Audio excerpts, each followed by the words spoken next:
Hello folks, we come to the part 8 of this miscellaneous exercise, chapter 10, huge chunk of problems as I told earlier. Again the next lot of problems is going to be important and tricky too. So let's start with this problem number 20. Problem number 20 says that you are given two lines with two equations. There is a point P such that its perpendicular distance to these is such that when you add it up it will be always 10. Okay. With that idea in mind, you have to check if P is linear. The equation that P gives you, it should be linear. That's what we have to find out.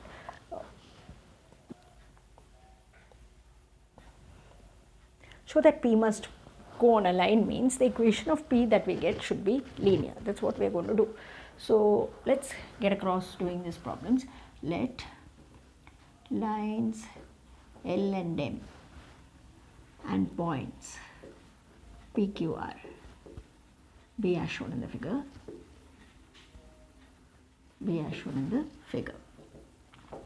Right, now P we could have it as some coordinate so that it will be easy for us to sort it out. Let PHK be the given point. Right, now perpendicular distance from of a point from a line we all know by the formula ax1 plus by1 plus c by root of a squared plus b squared under modulus, right. So we'll use that and we'll try to get this first PQ.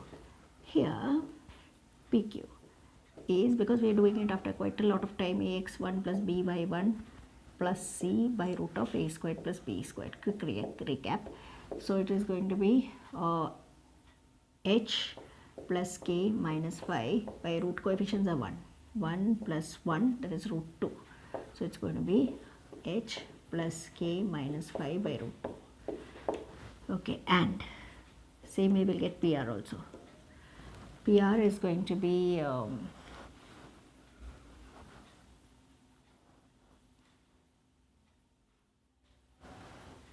3h minus 2k plus 7 by root of 3 squared plus 2 squared under modulus.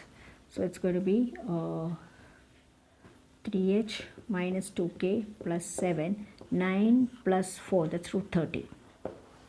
That's how we have it. Given that PQ plus PR equal to 10. So that is, if you could take just the h plus k minus 5 by root 2 and 3h minus 2k plus 7 by root 13 equal to 10. We are taking just the positive ones and we equalize and we work out. Yeah, that's the only thing that you can do. So probably root 13 here, root 2 here. So how does it come? It comes to root 13h plus root 13k minus 5 root 13 and on the other side it's like 3 root 2h, because we're equalizing 3 root 2h minus 2 root 2k plus 7 root 2 by root 13 into root 2, it's root 26, on the other side 10. So it's like you can have the h's together. So it's like root 13 plus 3 root 2 times h plus root 13 minus 2 root 2 times k plus 7 root 2 minus 5 root 13. This is going there and it will become 10 root 26 and can come here again, minus 10 root 26 equal to 0. What is happening? Finally it is forming an equation which is linear. We have got only powers of h as linear powers, right? That's what they say. Since h comma k represents the above equation,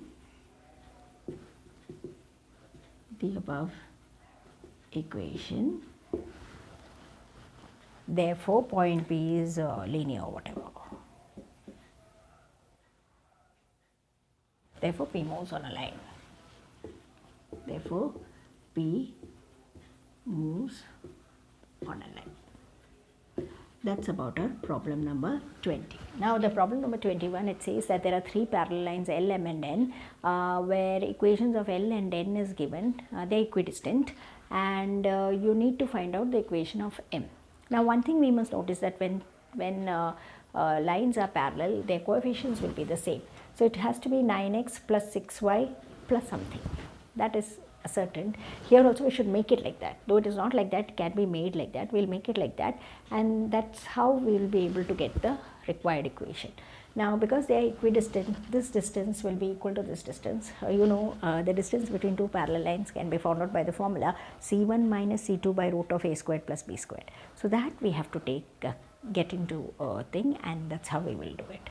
So let's start right away. Let lines LMN and points ABCD be as shown in the figure. Here L is parallel to M, parallel to N, so their equations are line L has got the equation 9x plus 6y minus 7 equal to 0. Line M has got the equation 9x plus 6y plus C2 equal to 0. Then line N has the equation 3x plus 2y plus 6 equal to 0. Because we want uniformity, it can be called as 9x plus 6y, that's multiplying by 3, plus 18 equal to 0. Right, we are changing it, multiplying, so that we have it all uniform. Now therefore, we'll say therefore distance AB by formula is C1 minus C2 by root of A squared plus B squared. So let's have it. C1 minus C2 for us, it is minus 7. Minus 7 minus C2 by root of 9 squared plus 6 squared. Also, distance CD is by formula, it is going to be C3 for us is 18. 18 minus C3 minus C2 if you want, by root of A squared plus B squared.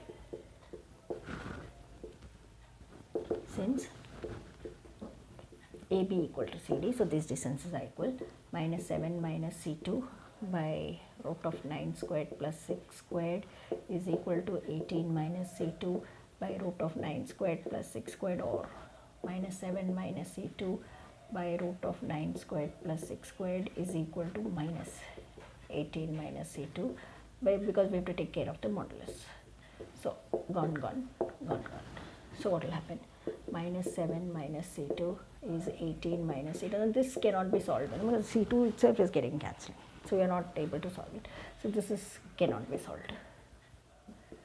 That case doesn't work.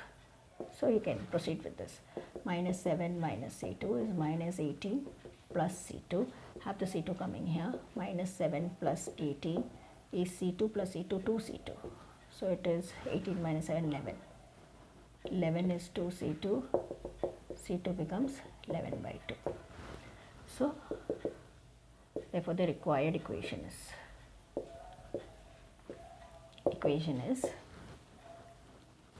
9x plus 6y plus 11 by 2 equal to 0. Either you leave it like that, or if you want you can equalize it into 2.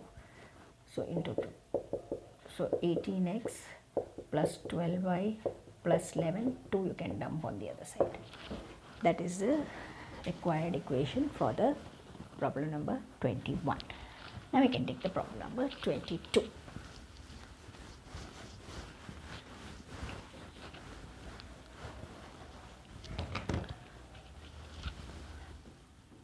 It says that there is a ray of light which starts from this point 1, 2, it comes to the x-axis, then it gets reflected along the point 1, 5, 3. They ask us to find out the point A where it touches the x-axis. You have to find the coordinate of that point A. So, a lot of reflection rules that we will be taking into play. First, let theta be the angle that this makes with the x-axis, this ray. So automatically, because there's a normal, this will be 90 minus theta. Angle of incidence equal to angle of reflection. So this will be 90 minus theta. Like that you can get the angle of inclination for the first ray, and that way we will work it out. So let points A, B, C, line L, which is the normal, be as shown in the figure. Yes. Then what? Once we have these,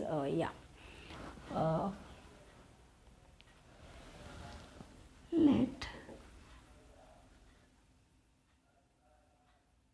ray AC have inclination theta with the x-axis. Therefore, inclination of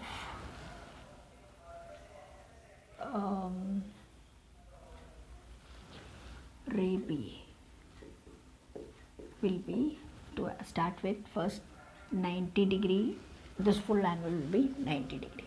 Now, because angle of incidence is equal to angle of reflection, if this is 90, because this is theta, this is 90 minus theta, this also will be 90 minus theta. It's worth explaining. It's worth explaining. So let's write, since L is a normal, therefore angle of incidence is equal to angle of reflection, and in this case this angle of reflection is 90 minus theta, because we started from the theta there, right? Therefore I is 90 minus theta, right? The angle I and R you can refer in the figure. Now inclination of ray BA, when we look at all the angles, it's going to be I plus R plus theta. I for us 90 minus theta, R for us 90 minus theta plus theta. So 180 minus theta. Once you've got the inclinations, you get the tan and then you get the slope, and that's it. That will allow you to get the point. So let AH0 be the required point.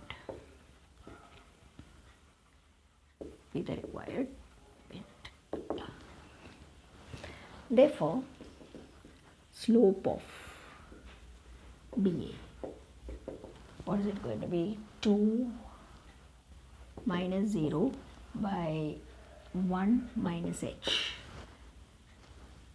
Also, slope of BA is tan 180 minus theta. Second quadrant will be minus tan theta.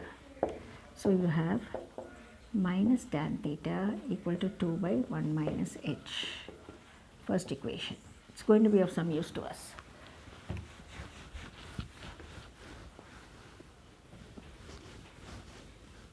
Yeah.